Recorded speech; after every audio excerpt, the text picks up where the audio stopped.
अस्सलाम वालेकुम जी, मेरा नाम सुमेर है और आप देख रहे हैं सभी सुमेर ब्लॉग्स। उम्मीद करता हूँ आप सब खैरियत से होंगे, अपने घर में खुशबाश होंगे।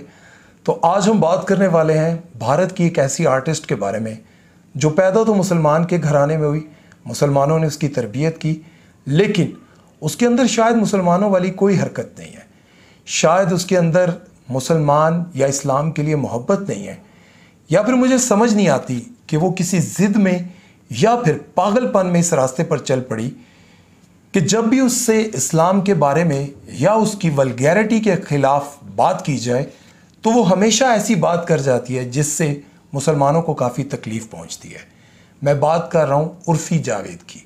ये एक मॉडल भी हैं, एक्ट्रेस भी हैं और बहुत सारे शोज़ ड्रामों में काम भी कर चुकी हैं। और हिंदुस्तान में अगर कोई भी एक्ट्रेस, कोई भी मॉडल ऐसा वल्गर ड्रेस पहनकर शूट ना करवाना चाह रही हो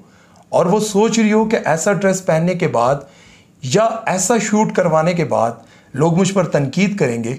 तो उर्फ़ी जावेद उस शूट को हाथों हाथ लेती हैं। और जब मुसलमान उस पर तनकीद करते हैं और कहते हैं कि तुम मुस्लिम घराने में पैदा हुई हो और एक मुसलमान होने के साथ साथ तुम्हें जब पता है कि ये जो कुछ तुम कर रही हो ये बहुत बड़ा गुनाह है, तो वो उसके खिलाफ ऐसी बातें करती है, ऐसे बयानात देती है जिससे सुनकर शायद किसी भी मुसलमान को अच्छा ना लगता हो।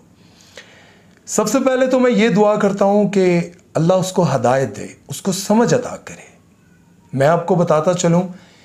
कि जब वो मीडिया से बिल्कुल गायब हो जाती है, अगर उसका कोई प्रोजेक्ट भी चल रहा हो, कोई ड्रामा भी चल रहा हो, कोई शो भी चल रहा हो,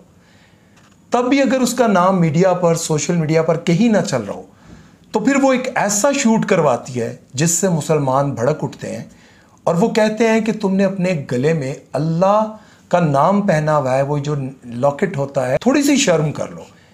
क्योंकि उसका कोई भी ऐसा ड्रेस नहीं होता जिसमें उसका पूरा जिस्म नज़र ना आ रहा हो। और जब वो ऐसा लिबास पहनकर शूट करवाती है तो उस पर बड़ा फ़ख्र करती है। और मीडिया वाले, जिनके बारे में ये कहा जाता है कि वो हलक में उंगली डालकर ना उल्टी करवाने के आदी होते हैं, वो ज़ुबान आपके अंदर की बात को खींचकर बाहर निकालने के बड़े माहिर होते हैं, वो फिर उनसे पूछते हैं जाकर, उससे पूछते हैं जाकर कि जब तुम इस तरह का शो करती हो या फिर इस तरह का ड्रेस पहनकर दुनिया के सामने आती हो तो मुसलमान तुम्हारे खिलाफ बात करते हैं कि तुम मुसलमान को तो पर्दे में रहना चाहिए। तो वो फिर कहती है कि कुरान में कहाँ लिखा है कि किसी भी लड़की को आप ज़बरदस्ती पर्दा करवा सकते हैं, जबकि जो मुसलमान घराने का फ़र्द सरबराह होता है, ये उसका फ़र्ज़ होता है कि वो अपने घर की औरतों को बापर्दा रखे,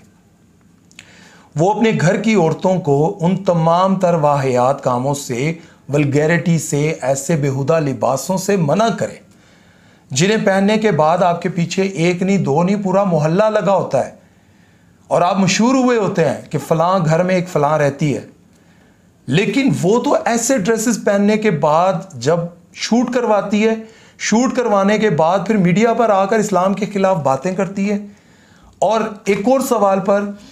उसने कहा कि ये क्या तमाशा मुस्लिम लीडर्स ने बनाया हुआ है। अल्लाह माफ़ करे, ये जो लीडर्स होते हैं ना इस्लामिक जमातों के, उनके लीडर्स के खिलाफ उसने कोई बेहुदा बातें करते हुए कहा कि ये क्या तमाशा। वो कहते हैं कि सारे के सारे मुसलमान हो जाएं। क्या तुम्हारी तरबियत में इतनी कमी ज़रूर है कि तुम्हें ये नहीं पता कि हम जो इस दुनिया में जितने भी मुसलमान हैं, हमारा दीन ये कहता है कि सबको दावत दो, उनको समझाने की कोशिश करो कि इस पूरी कायनात को चलाने वाला एक है, पूरी कायनात को चलाने वाला एक अल्लाह है। और अगर तुम्हारी ज़िंदगी में, तुम्हारे बचपन में तुम्हारे माँ बाप ने, तुम्हारे किसी दोस्त ने, कज़न ने, मामू ने अगर तुम्हारी थोड़ी सी भी तरबियत की है तो तुम्हारे अंदर ये बात ज़रूर होगी, तुमने कलमा अगर पढ़ा हुआ है ला इलाहा इल्लल्लाह मुहम्मदुर रसूलुल्लाह, तो तुम्हारे अंदर थोड़ी बहुत कहीं ना कहीं ये गैरत ज़रूर होगी कि इस्लाम में ये बताया जाता है कि औरत का क्या मकाम है, औरत को किस तरह से ज़िंदगी गुजारनी चाहिए। अब वो ज़िद पर इतनी उतर आई कि उसने जो गले में नेकलेस पहना हुआ था जिस पर अल्लाह लिखा हुआ था, अब उसके साथ उन्होंने एक ओम है, कोई भगवान है उनके हिंदुओं के। देखिए, मैं पहले ये बात करना चाहता हूँ कि हमारे इस्लाम में, हमारे दीन में ये बात समझाई जाती है कि आप किसी के खुदा को गाली मत दो, वरना वो तुम्हारे सच्चे खुदा को गाली देगा। इसलिए मैं बड़े एहतराम से ये बात कहता हूँ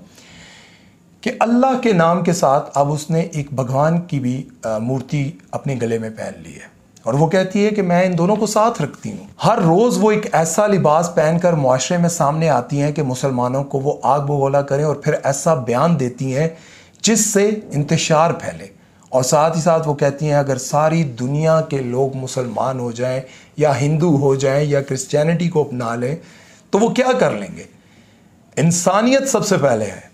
मुझे उर्फ़ी जावेद तुम ये बताओ, क्या ये इंसानियत है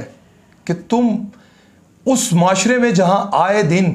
मासूम बच्चियों के रेप हो रहे हैं, मासूम और शरीफ लड़कियों को वो दरिंदे अपनी हवस का निशाना बनाते हैं, वो सिर्फ तुम जैसी लड़कियों को देखने के बाद उनके अंदर एक ऐसी शैतानियत पैदा होती है कि उनके सामने जब मासूम बच्चियां आती हैं तो वो उनको भी नहीं बख्शते। उनके सामने एक शरीफ लड़की गुजर रही होती है तो वो उनको भी अपनी हवस का निशाना बनाते हैं। लेकिन तुम जैसी लड़कियां जो है वो ये सब हरकतें करने के बाद कहती हैं इंसानियत सबसे पहले है। अगर तुम्हारे ऐसा लिबास पहनने के बाद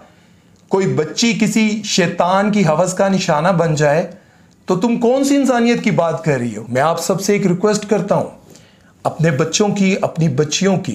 तरबियत पर ख़ास तौर पर ध्यान दें। न जाने ऐसे कितने लोग हैं जो अपने बच्चों की तरबियत पर ध्यान नहीं देते। वो बड़ी हो जाती हैं और फिर उनको पता चलता है कि यार ये ड्रेस तो बड़ा मज़ेदार है, इस पर ये जब मैं पहनती हूँ तो लोग मुझे देखते हैं। वो ड्रेस को नहीं देखते, वो तुम्हारे जिस्म को देखते हैं। वो लोग जो अपने घर में केबल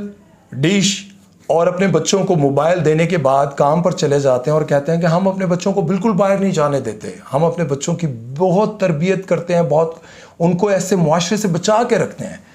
लेकिन वो ये बात भूल जाते हैं कि ये जो मोबाइल है, ये जो केबल है, ये जो डिश है, ये जो चीज़ें आप उनको देकर जा रहे हैं, ये सबसे बड़ी बुराई की जड़ है।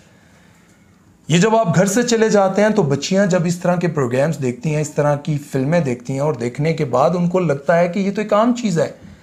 हमारे पाकिस्तान में ऐसे कपड़े नहीं पहनने देते, लेकिन जब मैं बाहर जाऊंगी, शादी करके ऐसे बंदे के साथ बाहर जाऊंगी तो मैं ऐसी ड्रेस पहनूंगी, क्योंकि ऐसा लिबास पहनने में कोई मुमानत नहीं, कोई बुराई नहीं। इसलिए अपने बच्चों का ख्याल रखें और उनको ये बात सिखाने और समझाने की कोशिश करें कि हम मुसलमान हैं और हमारा ईमान है कि हमने इस दुनिया में चंद साल जीना है, और चंद साल जीने के बाद हमने उस दुनिया में जाना है जहां हमारी सज़ा और जज़ा का दिन कायम होना है। वहां पर यह बात हमें पता चलेगी कि हमने जन्नत में जाना है या दोज़ख में जाना है। और जन्नत में वही जाएगा, सुकून की ज़िंदगी आगे की वही गुजारेगा जो इस दुनिया में परहेजगार रहेगा, गुनाहों से बचेगा। ये अपने बच्चों को ज़रूर बताएं। ऐसा ना हो कहीं आप माल और दौलत कमाने के चक्कर में इतने मसरूफ़ हो जाएं, इतने बिज़ी हो जाएं और दोनों माँ बाप इसी कमाई के चक्कर में अपनी औलाद को अपने हाथ से गंवा दें। गंवाना ये नहीं होता खुदा न खास्ता किसी की औलाद मर जाती है, ये भी गंवाना होता है कि जब आप अपनी औलाद की तरबियत ना कर पाएँ और वो ऐसे रास्ते पर चल पड़े जो आपके लिए सारी ज़िंदगी के लिए शर्मिंदगी का बायस बन जाए, जैसे उर्फ़ी जावेद। मैं दुआ करता हूँ हिंदुस्तान में, पाकिस्तान में या दुनिया में किसी भी जगह ऐसी मुसलमान औरतें या फिर वो औरतें जिनके पास आज तक ये मैसेज ही नहीं जा सका कि हर इंसान ने मौत का मज़ा चखना है और इस दुनिया से जाना है, और दुनिया से जाने के बाद उसको अपने गुनाहों का जवाब देना है। अल्लाह हम सब पर अपना रहम फरमाए, अपना करम फरमाए और हमारा खात्मा ईमान पर हो। अल्लाह हाफ़िज़।